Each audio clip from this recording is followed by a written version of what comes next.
I am the moderator for today's panel on the impact of community theater. We are overcoming the fact that that makes community theater sound like an asteroid. But it has its own kind of impact that is slightly less destructive, although it may send moons into many, many orbits, you know, sooner or later. We have Rick Dildine on the far end, the artistic director of the Alabama Shakespeare Festival, Kristy Meanor, from Players, Pamela Trammell from Crackles, way off Broadway Theater, Thornton, who was the first artistic director of the Cloverdale Playhouse. Since the current director of the Cloverdale Playhouse is downstairs getting ready to go on stage, she can't be two places at one time. And Morrow of the Red Door Theater in Union Square. Community theater, those two words together, is really what theater is, and always has been. In the Western tradition, we tend to go back to the Greeks, and that's where theater and community really bound together. Telling the local stories, telling the stories of spiritual and political issues and ideals, to Corinth, to Thebes, to Sparta, to Athens, and Milos, and all over the empire. It is powerful theater. It is the kind of thing that when you get to the Middle Ages, the church spills theater right out into the streets. It says, we've been performing things inside the church in Latin. How about y'all join in? How about we do it in the local language? And why don't we all tell the Bible story together?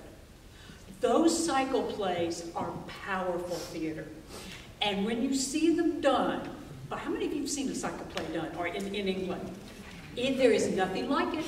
To just see school groups and other community organizations stand on a stage as Noah or Christ or someone else and perform those plays, it is a pretty swell experience. And you watch an audience live that experience with them and think about how those values from long ago and from the Middle Ages come into the modern world. This is how theater and community talk back and forth to each other.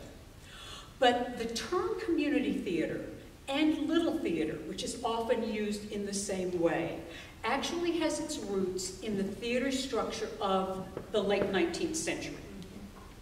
The 19th century theater was pictorial realistic theater, big spectacular theater.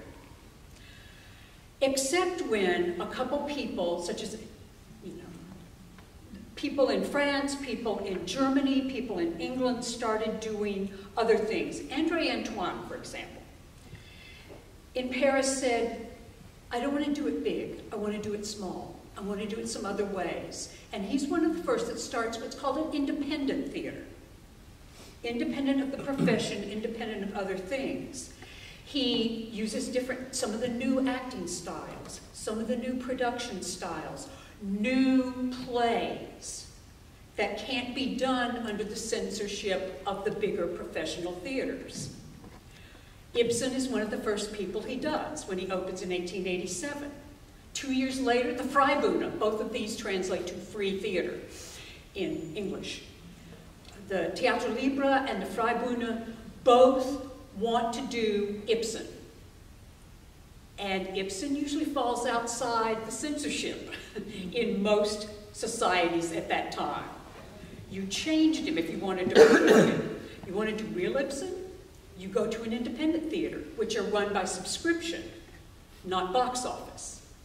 So you have to be a member to get in to see the play, and that's how they get around the censorship. It's really interesting and exciting. You have these theaters going on. At the same time, you've got a whole aesthetic shift in European art. Think of the Impressionist movement. Think of what's going on in Symbolist poetry in France. All things are shifting around, and that includes the theater world. You also have changes in the way theater is produced. We tend to look at Adolph Appia and Gordon Craig in this regard, because they've moved away from anti-realistic modes, symbolist modes, a very spare visual element for theater, but very strongly evocative, using shape, using light in ways that are not the towering inferno, shipwreck, horse race. What we put on film as spectacle was what was on stage in the 19th century. They want to do something else. They want to find another way to tell the story, to engage us in what theater and meaning of thinking together in one place can be. Okay, where does this link up with us on this side of the pond? All right, what's going on over here? America's in a fairly isolationist mode. What's happened in theater in the late 19th century is, this will seem very odd to you, and I'm going to read what Brockett says, because it's so peculiar for theater.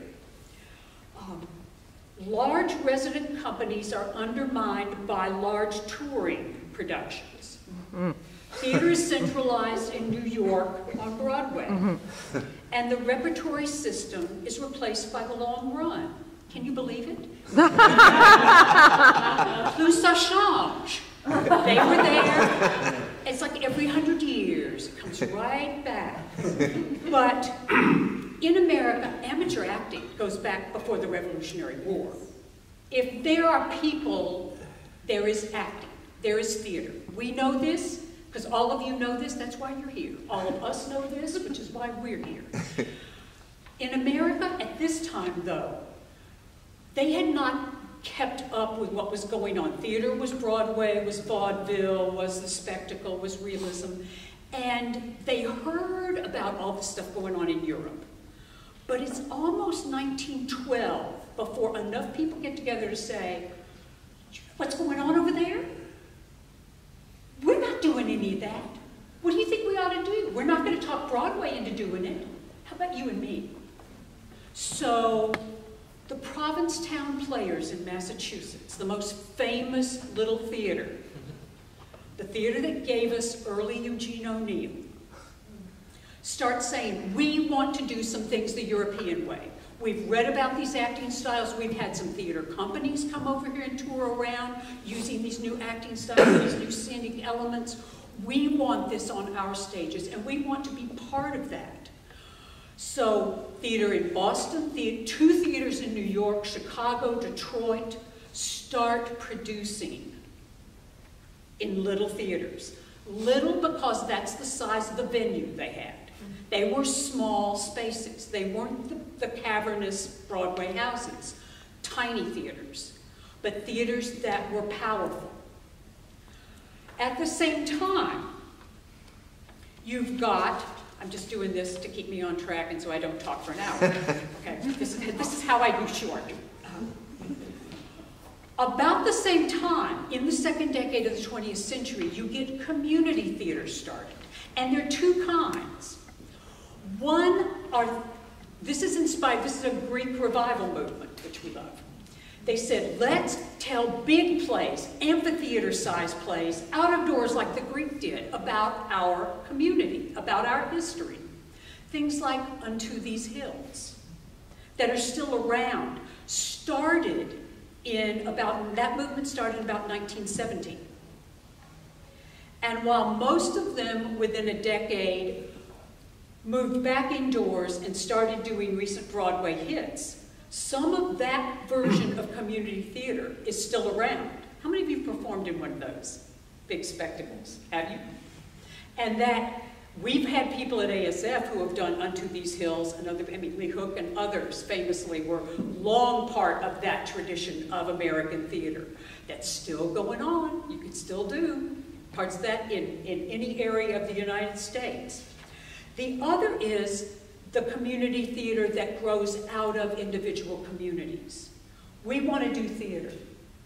Those amateur actors that have always been in American theater say, this gets going about, right behind the 1905 pageant version. About 1912, 15, 17, you get more of this, let's find a barn, do a play, the old movie version of it.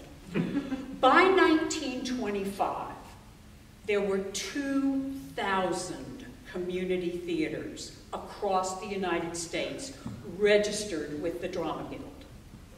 They were everywhere. If you had a map of them, America would look like it had smallpox. Or maybe chickenpox. At the same time, and we need to tag this since we've got students amongst us, the very first theater programs on the university level started. 1900 is the first time you start getting theater recognized as a proper course of study. How many of you were theater majors? Kristy was, I know. So, theater majors out here? Yes, see? Where would you be if you weren't on this side of 1900? You'd be studying something else and doing theater anyway, right? That's exactly what you'd be doing. We know this. But Radcliffe, hooray for women, was the first university to offer a theater course. Then they nicely let in some Harvard students. The professor that taught them was snaked away by Yale, where the very first university theater program was put together. The very first degree program was at Carnegie Tech. And interesting, the very first artistic director of ASF in the Anniston days came out of that Carnegie Tech, now Carnegie Mellon program. So we've got links to all these things, roots, it's all about roots. Okay, but little theater and community theater by the 20s begin to meld into one thing. It's that desire to find new exciting ways to tell stories, to tap into what the larger popular tradition is, and to explore who you are, where you are, and to talk to each other about important and interesting things. And that's why we're here. Because my sense is that Wetumpka is not Prattville, and Prattville is not Cloverdale, and Cloverdale is not Union Springs. That these people deal with and live in different communities. I've asked them to tell us a little bit about their community and the origin of their theaters, because origin stories are really neat and no one is exactly the same. We're going to go in chronological order, and we'll get to Rick later. Because he's going, what do you mean you asked me to do this? Yeah. I'm going to do I'll do the ASF origin story. ASF started as a community theater in Anniston, Alabama in 1972. Because the community of Anniston was hungry for someone to perform classical theater. They had an empty storefront, little theater. How many of you saw ASF in Anniston? Yes, you know what we mean. A totally rare experience. How many of you were in that storefront theater? Yes. But that storefront, non-professional actors. The first opening night, they had to hold the curtain because they were still sewing some of the costumes. It's that kind. We all know that. Yeah, we all know that. That feeling. They have a brand new college graduate from Carnegie Mellon as their director, their new artistic director. And from that beginning, they moved up to the un-air-conditioned high school auditorium the next summer. That was a trip, I've heard. I did not see that season. And then, things changed. Things changed from there to here. And we're going to talk about that journey too. But first, our first community theater that we've got represented is Kristy's. Yes, 1980, Wetumpka Depot. Yes. There was a depot. Train car. There was a train depot. There was not yet a theater. No. Tell us. Well, there was a train depot behind the Methodist Church in the historic downtown area, and some of the folk, the building was actually property of the church, and some of the people in the church decided they would do a fundraiser for their youth group, and they all had theater backgrounds, and it was very much, we have a barn, let's do a show. And so our theater was really born out of a fundraiser for that youth group. And we incorporated probably around 1984, eventually parted ways with the church, because sometimes that's not a great thing. We just had to find our own space eventually. A funny little note, we were doing The Odd Couple, and we've been collecting newspapers and cigarettes and beer cans, and the pastor went in and threw it all out because he thought he was helping us. Somebody was having a party in there. He hadn't read the play? Yeah, so then we were homeless for a while, and we did every historic courtroom drama known to man in the courthouse and the old high school auditorium. And about 25 years ago, we purchased the old grocery store in the downtown area and renovated that to a little black box space, and there we are. What does your theater seat? We seat 160 by fire code. That's great. That's great. That's great. Run our shows three weekends and have a full season with lots of other outreach opportunities as well. Our next chronological theater is actually sitting right next to Kristy. Pamela Trammell from Prattville's Way Off Broadway Theater began in 2002. Yes. Prattville's Way Off Broadway Theater is what I consider a very unique experience and a unique theater. We are part of the City of Prattville government under the Parks and Recreation, Cultural Arts Center, and so we do have a board of directors, but we're not a nonprofit. We are part of the city. It's very unique, and it has its advantages and it has its disadvantages, some will say. But we are in an old church that used to be an old school that used to be a church. If you Google us, it comes up as Westbrook School, if you put our address in. But it's very it's small to the those of us who would like to do huge productions. We find ways to do huge productions. Our seating is fire code 100. Fire code 85 in the audience. 85 in the audience, and so your cast number, your crew number can change that. Like when we did Mockingbird, the 59 was our audience number. When I did Charlie Brown Christmas, I think it was 75. So you as a director make a decision on what's your cast going to be, because it changes your audience. But I will tell you that even before 2002, when I lived in Prattville in the 70s, it was Montgomery Little Theater where we went and had our community theater experience. And the high school plays. That's about all that existed. And when I returned to Prattville and found the different community theaters that existed around the river region, I was very excited because of just the passion I have. I'm not a theater major. I just love theater, not just acting and directing, but I love to design set. So that's part of why I'm in the theater. But we have grown. We had a few years that started off, and the idea was to ultimately have our own place. Then we went dark for a little while, and part of going dark gives you a chance to evaluate what your community theater is all about. And one of the things we have to remember at Way Off Broadway Theater is we are part of the city government, and Prattville and its little surrounding communities in Wetumpka County is very, very conservative. And we have stepped out and done a number of plays, To Kill a Mockingbird, that kind of put us on the edge, but we also have to respect our community. And so if your community is going to come into your theater, then do very well to look at all your proposals for the season and decide what is going to draw your community. Now, we have more than Prattville and Wetumpka County that come to our theater, but the biggest thing is how do we market what plays to a very conservative community. And the last, I would say, 5 years have just been very good, successful years for Way Off Broadway.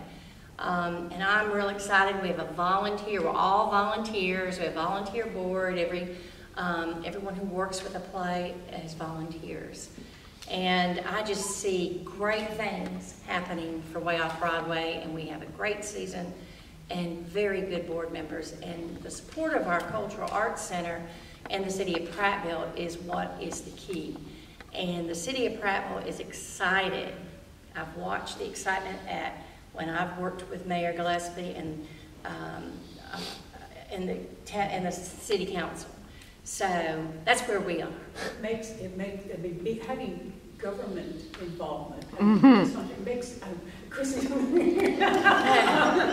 It's a very different experience. It's very different, and I mean, you have to find a diplomacy to work with everybody that you're accountable to. Yeah. And I just believe that we agree to disagree and do what is good for the city and the theater as a combination. And good deal. Yes. And so you've got a very different experience too.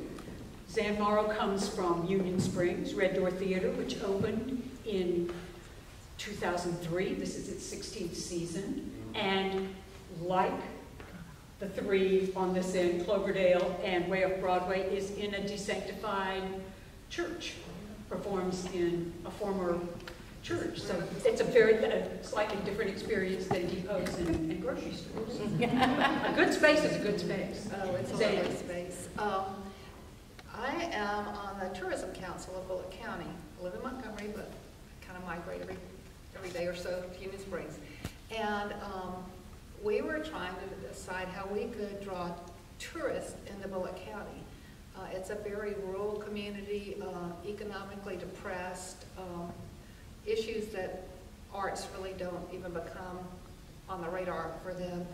And, but as a tourism council, we thought, what can we do to bring people into Union Springs? And we said, why don't we do a theater? That should be easy. Ignorance is bliss, you know? And several of us were like season ticket holders at Shakespeare, and, you know, it looks so easy.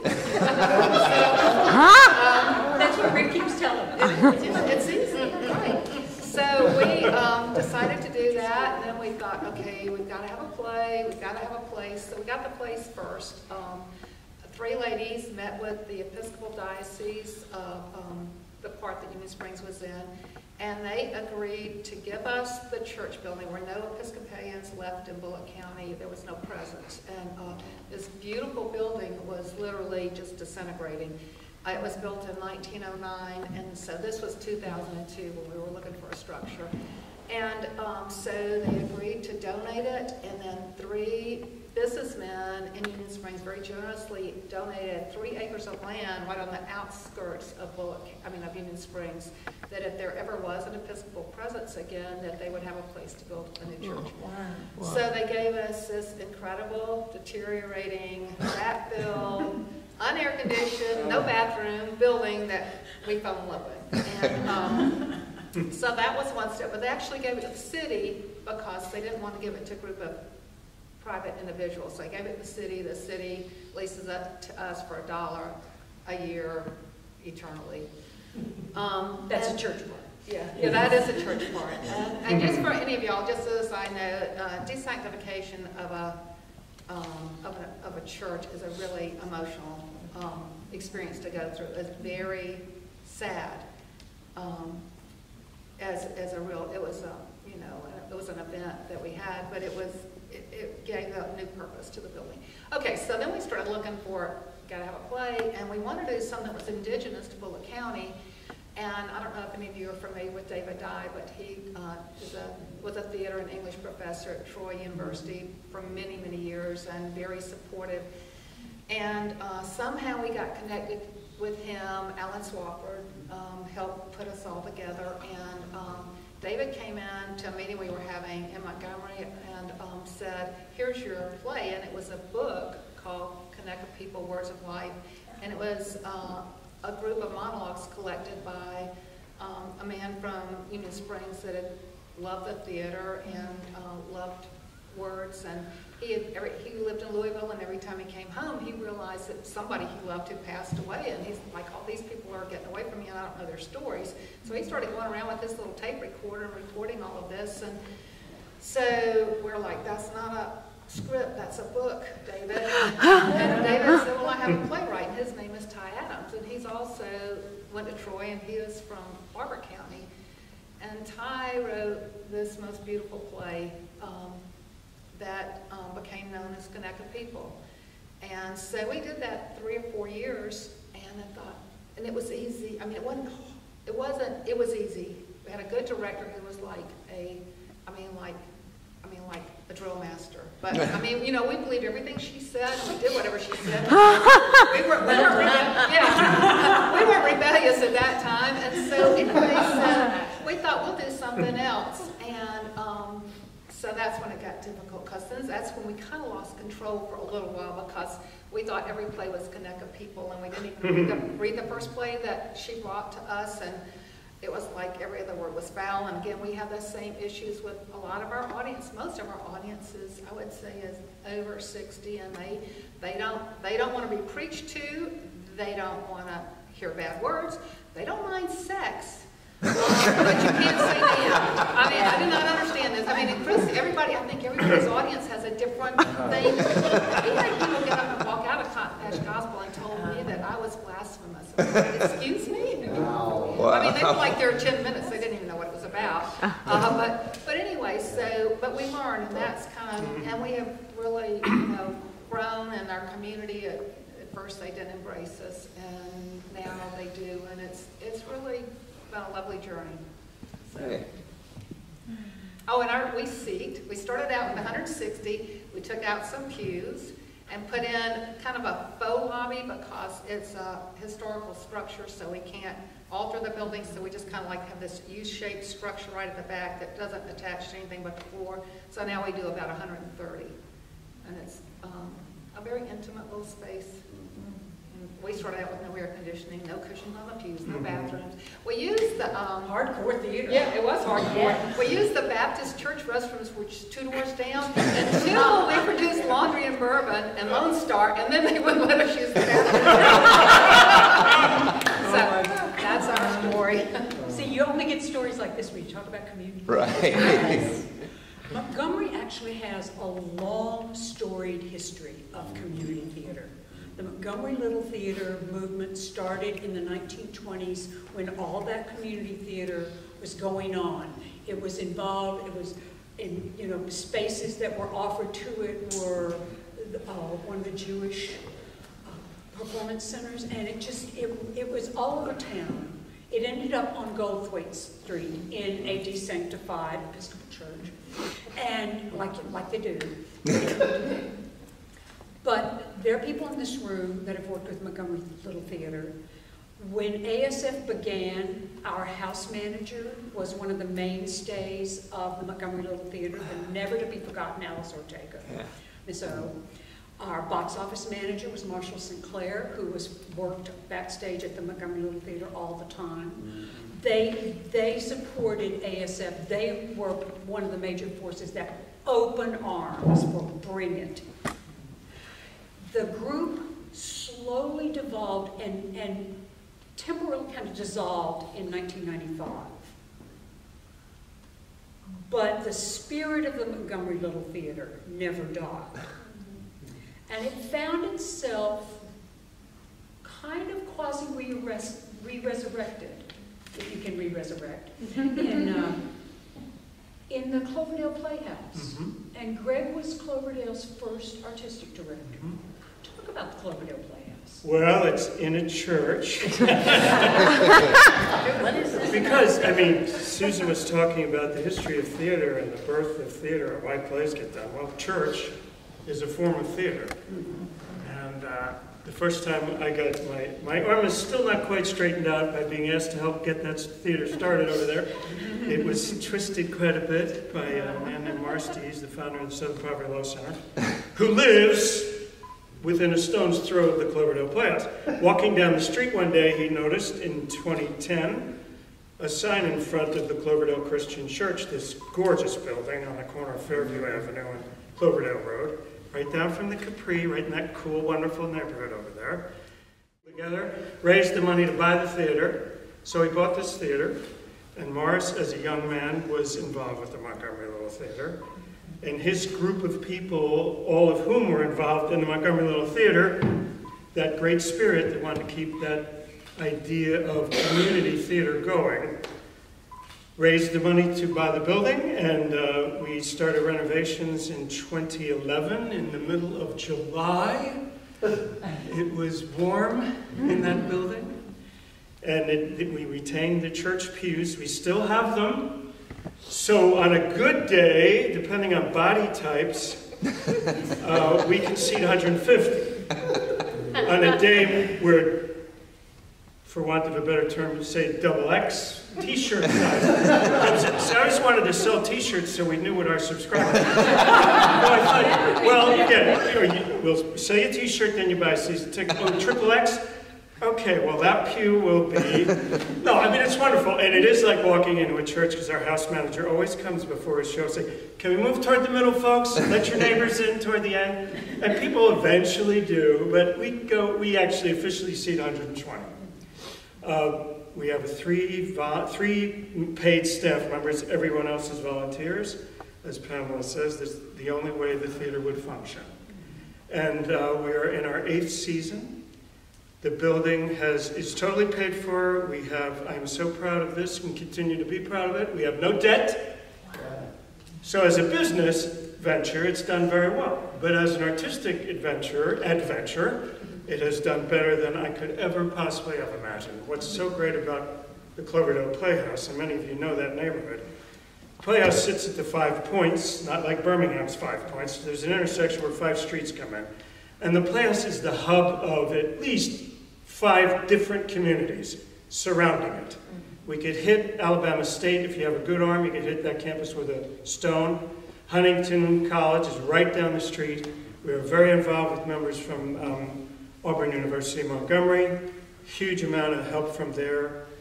So what I love about it is a very diverse community. Our audiences are very diverse. Our roster of plays is very diverse because of all that. My idea when we first put seasons together was I wanted, along with our artistic committee, to do plays that no one else in the area was going to do. Not just to do plays, but to do good plays, to do great stories. We all know theater is about telling stories. So we have had tremendous variety of plays at the Playhouse. We are now in our 8th season. We just opened this season with Tick, Tick, Boom. It's a wonderful play by the writer who wrote Rent. Jonathan Larson is a terrific composer. And we are about to open, our director is sitting right down there, Flying West, which is a wonderful story about African-American women who pioneered to the West and developed their own community of strength and faith and all of those things that are essential to why we do what we do. I mean, I think that I'm the most proud of, and I have notes from my daughter. Be sure to tell them about this. No, but we had an event a year and a half ago at the theater called the Ghostlight Project, which was a national movement to develop a statement of purpose that said, you are welcome in our theater. You are welcome to come into this building no matter your creed, no matter your sexual identity, no matter your race, no matter your politics, your ideology, who your parents were, who your grandparents were, who you are. You are welcome to come into this safe space. And the light that is shown on a theater when it's dark is called the ghost light. When the show goes down, the great stage managers wheel that ghost light out, and that space is never dark. And what I'm most proud of about the Playhouse is everyone who comes into that building finds it a safe place and they can fall on their butts and be completely embarrassed, and no one's going to make any judgments about it. And that's what our main story is, to develop within these neighboring communities an authentic voice, not only for the theater, but for each performer, director, designer, scene builder who comes into that building. Their voices are heard and listened to and respected. And that is essential to anything we do. But that's true of all good theater. So I'm very proud of it. And we are now in our 8th season. Yes, we are the babies of the group, but we're beyond crawling. Yes. Yeah. We're walking now with both feet on the ground, sort of, but our heads in the clouds, which is essential. So we be careful not to trip, but we watch the more important things that are going on. But I think the fact that it's in a church, and we haven't been desanctified, it's just the community of that church still exists in another part of Montgomery. And the very first audience we ever had, half of the elders of that church came to the show. And it was the gin game, which is about gambling, sex. Yes, it has language in it. Yep. It has language. Because there are words that are spoken, so it has language. I always love that. People call us and say, does your play have language in it? I think you guys have a lot of language in your play. And I used to say, yes, words are spoken. But you know, the thing is, you do have to serve your community. You have to respect what they want, but also to expand their horizons, because there are many things they don't even know they want. That's right. And that's really what theater is about. To open up the vista and the aperture of the mind and say, you know what, you need to think about this. Not with a sledgehammer, but with gentle storytelling and humor and music and all of those things for why we do what we do. Isn't life strange and wonderful? It surely is, and there's nothing better than a church for acoustics. Because that sold me on the place. As soon as I walked in and said something to Marsty's and to our managing director at the time, I said, oh my God, this is incredible. Gotta have this. And plus we have a thriving music series, which is also wonderful, and a school. And some of our kids are over at St. James doing their... I think a lot of people... Yeah, it's have that fabulous. experience They're all, right now. yeah, it's all of that. And it's been great. It's good. It's good. We're going to talk about that. And I also want to thank ASF because the support that the Shakespeare Festival has given all of us over at the Playhouse. Without it, we would not be able to do what we're doing. So I want to thank you. So anyway, that's my story, and I'm sticking to it. Rick, Yes. you're sitting down there as artistic director of a one-time community theater that is now a full-fledged professional theater. A community theater that has changed its community from Anniston to Montgomery, and that also considers itself regional, southern, national, in various dynamics. Does that change its sense of, or its dynamic with, community? Oh, yes. Yes. Yeah. I mean, you know, when I came here, when I moved here in August of 2017, and I was interviewing for the job, I think in May, June of then, and the thing that I saw, I felt, and I also heard, was a theater that wasn't as connected to this community as it could be, as it should be. And that was one of the priorities when I moved here, that I wanted to kick the doors open. My first theater experience was community theater. It was A Christmas Carol at the Memphis Little Theater that at 9 years old I thought was the most amazing thing in my entire life. It wasn't until like 10 years later that my aunt said, that wasn't a profession, that was a community theater. Those were all volunteers. But you know, I think theater is local. I think theater is always has been local. It should be by the people, for the people, about the people. And this is a treasure that this state has. And we do have this, on top we have this weird dynamic that we are Montgomery, we're the state theater, but we're also the biggest theater in the Deep South. And we play an important role in the national conversation too. I can't tell you how many theaters and artists look at us and are intrigued by the role that we are playing. I mean, it shouldn't exist. Right? Really? And it's a huge theater and it's smaller. It shouldn't exist. But people are so proud of the role this theater's played in the South and are intrigued by what we're doing here. What then, how do you program? I mean, some of you have already addressed this. Program for your community. How do you program for your community? One of the things that I started, well, I think the number one role, and this has already been highlighted here, the number one role that we have as artistic leaders is we have to be listening to the community. You have to know where the community is. You have to know what's going on in it, what's getting it ticking, what's it's talking about. You know, one of the first things I did was I started a reading group here at ASF. And it's not the artists. There are a few artists in the group, but it's people from every single department. It's mixed gender, race, background, and we read plays. And we try, my goal is to find out what can make that group of 12, 15 people, if there's something that gets them going, that for me is like, oh, that could spread into the community. I want shows that are relevant. I don't want shows that feel like, and I don't ever want to be the theater that people walk out going, why did they do that? Like, why? I mean, it was good, but why? I'd rather you storm out than fall asleep. So I want to make sure that the shows we're doing, people are responding and can answer the question why. And that's not just me. That has to have a lot of different voices and opinions at the table. One thing, I mean, because everyone performs plays for your community, but that's not the limit of what you do with your community. So, Kristy, you've got some interesting programs. Yeah, well, you know, Cloverdale does, Way Up Broadway does. Yeah, we just listen. We listen to the community and try to meet those needs the best we can. We had a bunch of retired folks who said, you know, we'd like to do this, but we don't drive at night. Or we'd like to do this, but we can't commit 3 weeks of our life to come, you know, do a full run of a show. So we listened and we formed a senior theater outreach group.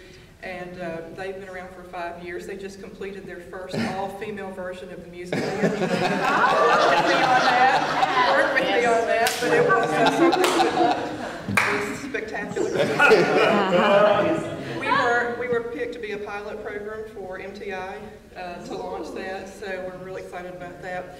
Another program we're so excited about is our Penguin Project. It's a special needs outreach of the theater. We pair disabled artists with mentors who are not disabled, and they're working on Annie Jr. right now. So we just listen.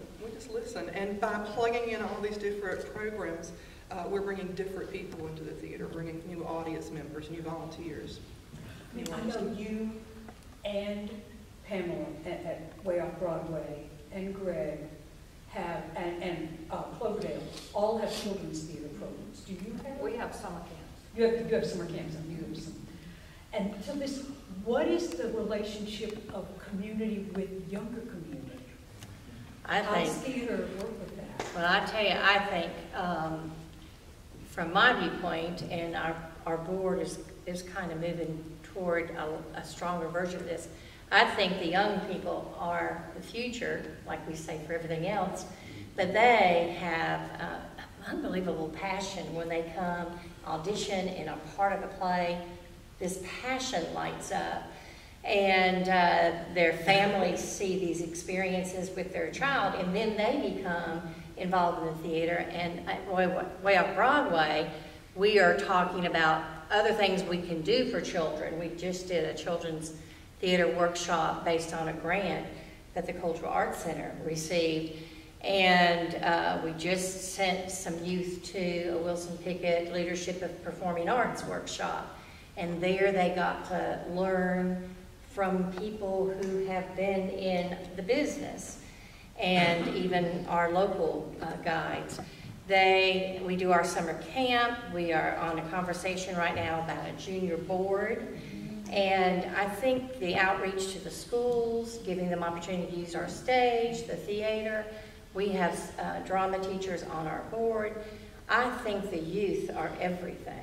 And whatever you can find to do for them. We have looked at that the majority of our plays are adult plays with some children Then our Christmas play tends to be the children's play.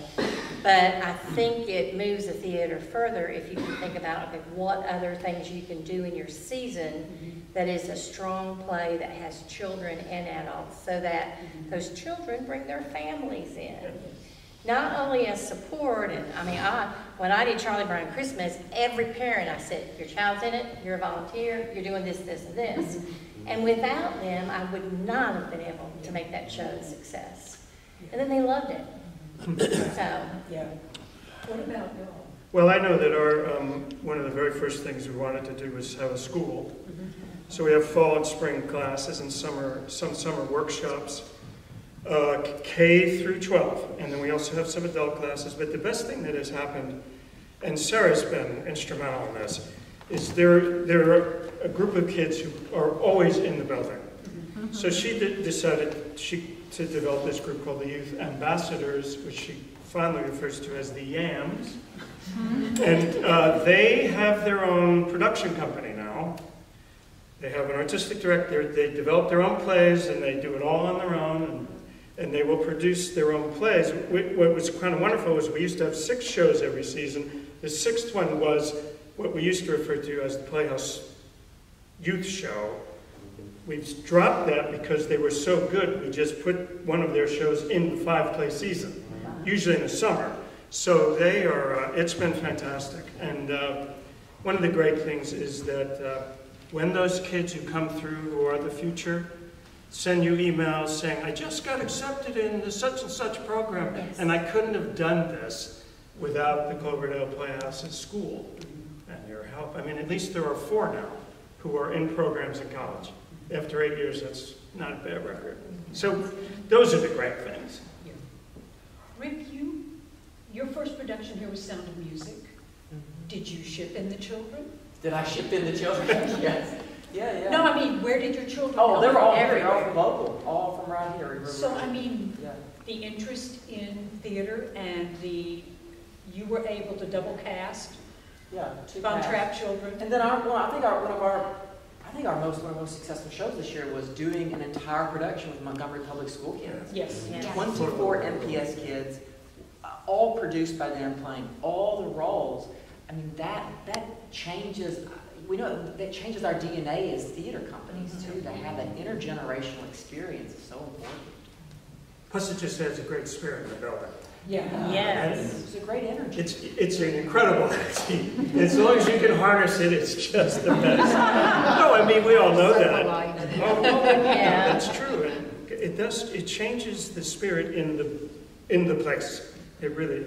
I mean, that production of the 4 Little Girls was an extraordinary idea. And that whole sense of who tells stories. Right. Yes. And for whom. Yeah. So the telling and the receiving for students to tell us stories, those of us that are lifelong learners, just is a remarkable experience in that space where it's so often been the other way around with the School Fest program. But I was taught to share, and I can do that from time to time. So please, if you want to wade in or ask a question or your experience, please share. Please come ask questions. We have these people here right now. They do this every day. Join us. Questions? Students? Questions about this? How big I mean, we know roughly how big Montgomery is, but the rest of you who are from a little further away, how big are the communities that you're working in terms of population? Wetumpka has a population of about 7,000, but we reach out beyond that. It's the whole river region. We're about 2,500. And when I say we're socially and economically depressed, we really are. And it's incredible what's happened in that community with the theater. I mean, it's just, and we do we started out with a youth camp, and actually it was directed by Denise Gabriel. Yes. She was here, she was a drama movement coach. I mean, what was called director? Movement coach yeah. For several years here, and she's at University of North Carolina, Greensboro now. And this will be her first year not directing for us, but it just was amazing the energy that she brought to a group of children and young people that were in their teenage groups, and we gave all of them scholarships because some of them couldn't afford to come otherwise. And they give back to us in sweat equity, which really keeps them connected and committed, and so we kind of keep track of them all year. And this 4 years ago, we started doing a children's camp as well. And so that's really where we've gotten really connected, and I think bought a lot of trust in the community. It took a while for parents to think we weren't using their kids. That, you know, we just kind of pressed on it. You know, I really believe in staying focused on the goal.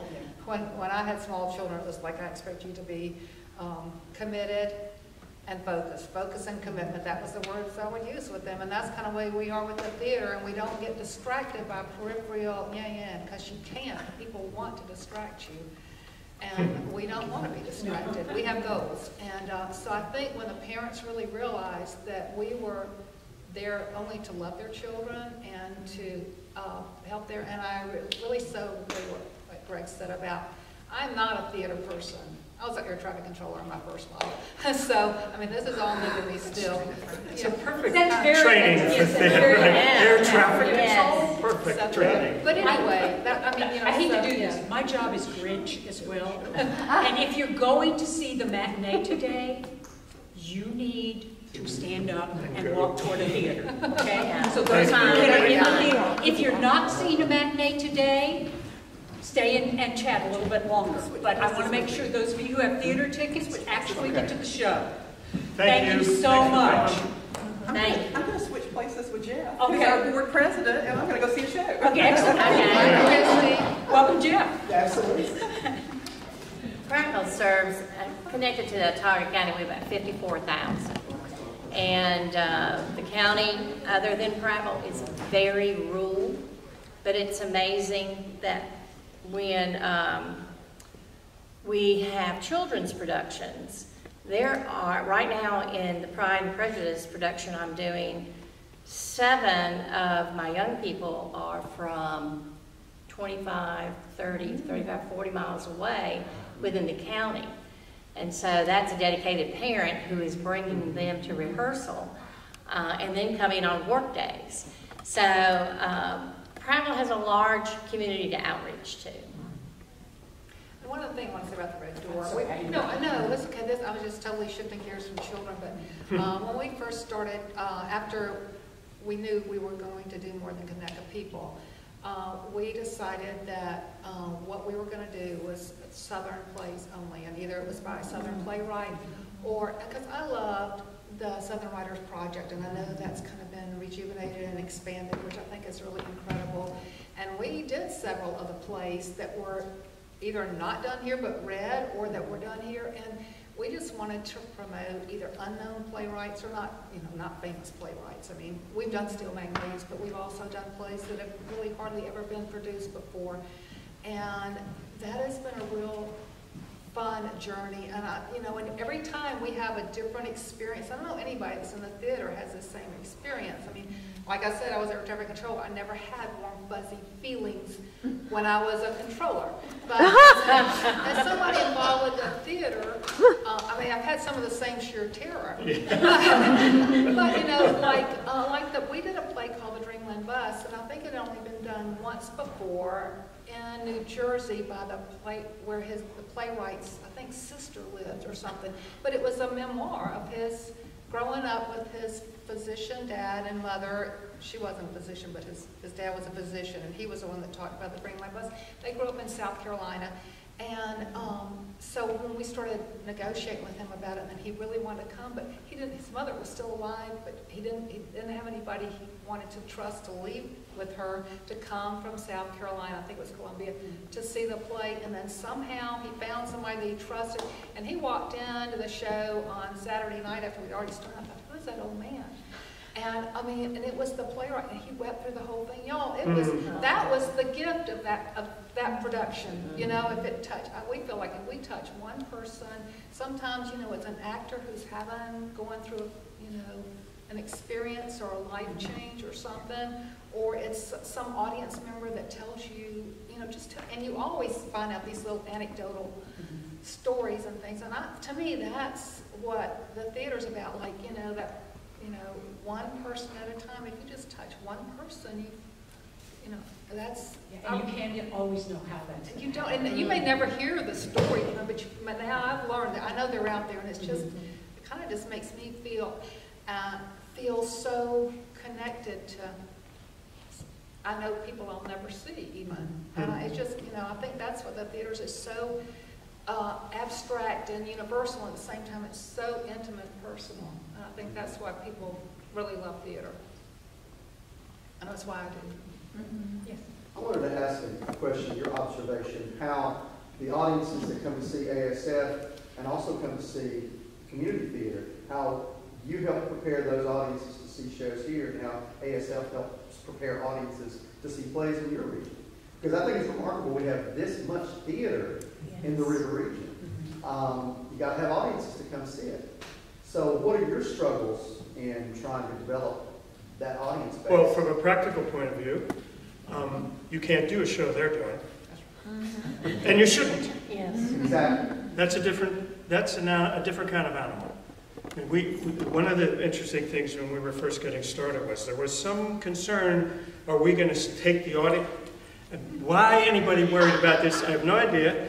Are we going to take audiences away from the Shakespeare Festival? Audiences, money, people, resources. And I thought, wow, what? To me, I thought, well, I come from that world, so why would I want to steal from it? I'll steal. T.S. Eliot said a good poet doesn't borrow, he steals, which is true, but the challenge is develop your own audience, develop your own kinds of plays, your own voice, and every theater, as we've been talking, has a different community. Yes, the larger river region that Kristy was talking about, we all play to. And yes, we want those people to come see plays. And a lot of folks who come to ASF come to the Playhouse. A lot of folks from the Playhouse who see shows at the Playhouse go to ASF. A lot of our kids perform at ASF and vice versa. It's sort of symbiotic, which I think is kind of wonderful. But the challenge is, before we put our calendar together, our artistic committee sits and says, this is a thing that drives all artistic directors crazy. Oh, we wanted to do that play. Oh, they're doing that. What do you mean the rights aren't available now? How come it, and then it's, how much does that cost to do that show? I mean, there's been shows we wanted to do that Kristy already put on the schedule because her calendar's different than ours. We're a January to December theater. Most theaters are fall through the summer kind of thing. So we get on that bandwagon a little late, and we've learned some lessons. But, if theater, we got to float all boats. Yeah, right. Great theater generates great theater. Right. If I go see something at ASF that I really loved or saw an actor and find out, are they equity? No, they're not? Oh, okay.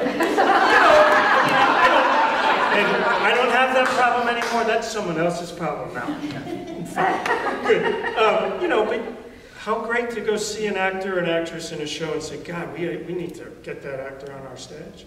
Or that composer, or that designer, or that scene builder. That's wonderful. I'm amazed at a community. Rick, you could speak to this obviously much better than I can.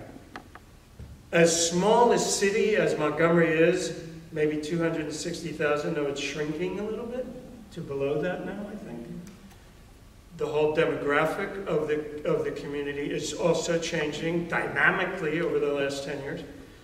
So you need to find the talent from that group that will also bring in the audiences from all the different communities of Montgomery, and not just what it used to be, because that's going to put you in a difficult situation, I think. And you always have to keep going out and keeping your doors open, I think. That's...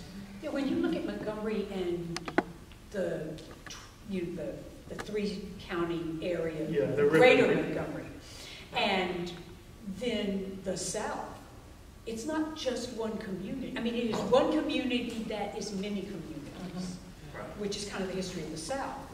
But what does that offer you? Well, I'll say, as far as us here in the region, we've made it a priority on the staff level that we sit down and say, okay, who is going to all of these shows? There has to be a representative there because we want to mine what is locally here too.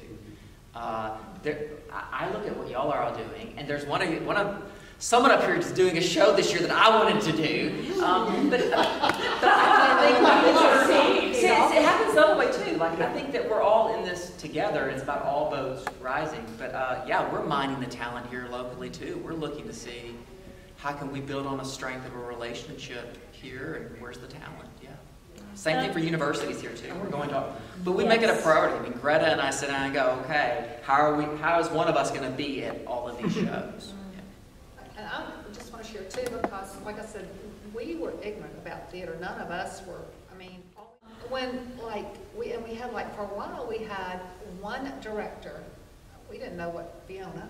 We didn't know what we were doing to her. We just thought, again, it was easy because we trusted her. She was very gifted and talented and giving. And you trusted everyone. Yes, we did. I mean, again, ignorance is bliss. But then we knew we probably needed to expand that. And then when we found out, I mean, when one director would tell us what all they did, we were like, we were killing her, Fiona. But like when we started looking for directors, we didn't, and we talked to Kristy.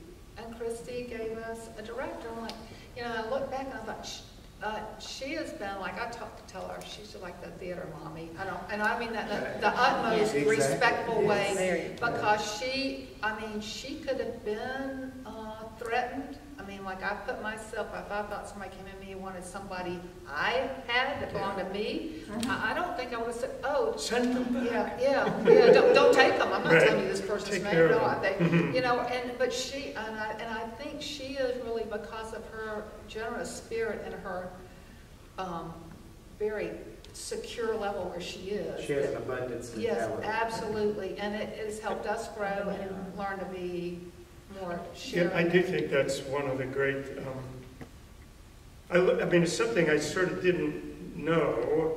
I always knew theater people probably are the best tippers in the world. We know that because so many of us have had to work the other side of that. But how generous all of the different theaters in this river region world are for each other. Not just, I mean, in terms of costumes, scenery, and props, and who's got this and who's got that, but to also help out occasionally, maybe sit in and watch a rehearsal. And can you give us some pointers about this? Someone goes in and does some dialect work. And I mean, ASF is such a huge resource for the Playhouse in many respects. But that is something we learned, but you got to make the phone call. I mean, if you don't ask, you never find out. Yep. So swallow your pride and go, we're not going to ask them for that. Yes, ask them for that because they want to help. If they can, they will do it. And that's a huge gift. It is a gift. And I think it's, you know, you talk about the audiences and the exchange. I had two little ladies that came to our last production, and no one was behind them, and I like to talk to those that come. Our board works the concession and the ticket counter. And they said, yes, we go to every playhouse in the river region. And I said, well, that's good. I said, I'm glad you're here tonight. And they said, well, we don't have anything else to do, so we're going to all the plays we can possibly go to in this part of our life, including, you know, ASF. And I think the exchange, you know, I called Sarah and said, hey, I'm doing Pride and Prejudice. I want true Pride and Prejudice. I want the dialect. And those of us who are, I'm not Southern, but most of my cast had these Southern draws, and Sarah came in and performed miracles. But that's a sharing. You know, she gave up her after work time and did it for 2 weeks and then did videos for me. That is phenomenal. I've talked to Greta for different things, Kristy, and we have to be supporting one another. I don't, you know, think we should say, we're only going to deal with, well, Broadway, we're never going to talk to you, because we won't grow. That's right. And it's the same thing, you have to look at your own community. But my kids have gone to Shakespeare's camp, been in shows. Their kids have found out they live in Prattville, they just find out about way off Broadway, they're going to come to us. So it's a mutual learning experience and not just an experiential opportunity. It's the whole community together. And for the actors in the community, yes, it's heaven to have Wetumpka Depot, way off Broadway, Red Door and Cloverdale, just to, I mean, for the designers, for the theater people of this region who are not professional. It's been a remarkable renaissance for them. Because at one time it was just Montgomery. It's an interesting distinction. Yes, now it's this whole wide. It's the folks who come and do stuff at the Playhouse, they always make this distinction where we're not amateurs, they say. We're not professionals. No, we have jobs. I mean, that's the other thing we have to really think about, putting the schedule together. When you think about, I know it took me forever to get used to when I was directing there. What do you mean we don't start rehearsals till 6 o'clock, 6:30 in the evening? And we go till when? 10, 10:30? Really? That's it? That's the day? You know, can you imagine 4-hour rehearsals? Maybe if you're lucky and somebody calls and says, my boss needs me to stay, I can't be there for the first part of rehearsal. Oh, okay. It's like, because everybody who comes to the Playhouse, it's true of all these theaters, have a life. And the Playhouse is like a release, their home, their other families. For some of them, it's their only family, which is also, Sarah said, be sure to tell us sometimes the people who really are looking for a family find it at the Playhouse. I'm sure that's true of every theater here. And that is, gives us a certain responsibility to take care of them, but also to let them fly. The fact that they're all volunteers always amazes me. 2 of them were just sitting in the back. I went to see one of your shows today. He's there every day building scenery. I mean, Kristy has found 5 guys. It takes forever to find enough people to help come and build sets. But they just love it. And I think it feeds something of a thing they need as well, which is a good thing. But it's fascinating to me, the kinds of people who just come through our doors. Let me ask these people a question. As community members of some communities, what do you want your relationship with theater to be? Good question. This is not a test. No, just really. What do you want your relationship with theater to be? Any theater? Yes. Well, I think it's how you were saying that if you're looking for a family, that the community theater is a place where anyone should be able to come and find it. Again, no matter what race you are, what religion, what creed, what you believe, the theater is just a place with open arms. So for me, looking into a new community and become a part of a community, a theater already in my mind seems like the natural go-to place to find all of these things, to find the welcome of and discover the diversity that I might not meet on my day-to-day in my job and in my, going to work, going home, but coming to the theater to meet people from other walks of life, other backgrounds that are doing things in the community, that are putting on theater, or that are designing sets, or that are involved. And so that's what I would be looking for from my local community theater, those people, those thinkers and leaders that have a vision for where the community is, where they want the community to go, so that I can also be on that wavelength and be like, okay, I agree, or I see that picture, and then find my place in it, So I'm long-winded, but pretty much it's terrific. Oh everything that theater means to me, theater and community are equal in their definition to me in a lot of senses, and everything that you all have said today is, I think, what I definitely want for the future of community. We talk about our theater, and it's funny because so many churches are theaters, but I feel like whenever you step into the red door, you literally are stepping into sanctuary. Yep. And the same thing that Greg was talking about it's so non-judgmental and so tolerant, and I think that's another thing that parents kind of figure out, that when they turn their children over to you, that you're going to embrace them and protect them, and they're going to have a safe environment. It's it's really amazing, and I think that's what I love about the theater, is that everyone is welcome, and that people are very tolerant, and they're very encouraging, and they're focused on the mission, but it's a relationship type of mission. So it's a special environment. Anybody else? Yes. Also, I would like to look at community theater as something that is a reflection of our current lives, of our present lives, but also piggybacking a little bit off of Four Little Girls, also something that's going to reflect what our lives could be too for the future. Not just the history lesson. Exactly. Yeah, the open door. Which really defines how you look at plays. Yes.